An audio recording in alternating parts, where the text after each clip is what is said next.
नमस्कार, स्वागत आहे तुमचे आमच्या चॅनलमध्ये। आवाज महामुंबईचा, शोध बातमीचा, कौल मनाचा।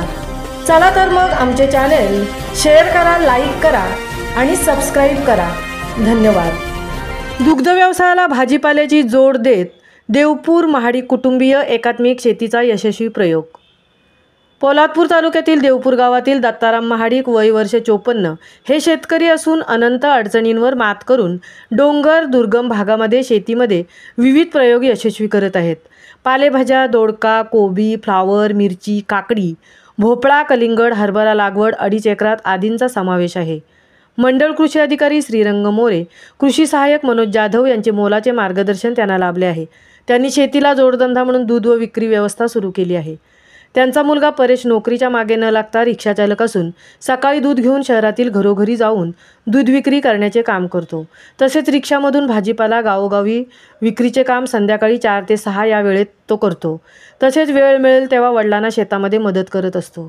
सेंद्रिय शेती व यांत्रिकरण सेंद्रिय भाजीपाला पिकास वाढती मागणी पाहता दुग्ध व्यवसायातून मुबलक प्रमाणात शेणखत उपलब्ध होत असून त्याचा वापर शेतीमध्ये करून जीवामृत, दशपर्णी, अर्क, कडधान्य स्लरी, जीवाणू संवर्धक वापर करून उत्पादन घेत आहेत।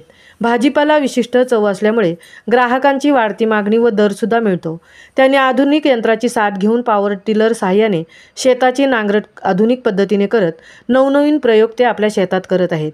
या शेतीसाठी नदीमधील पाणी 2 HP मोटरच्या साहाय्याने शेतामध्ये सिंचन करत आहेत। खरीपमध्ये भात व वर्षभर भाजीपाला। पोलादपूर तालुक्यामध्ये पावसाचे प्रमाण जास्त असल्याने खरीपमध्ये सेंद्रिय पद्धतीने भात उत्पादन व वर्षभर भाजीपाला पिके घेत असतात।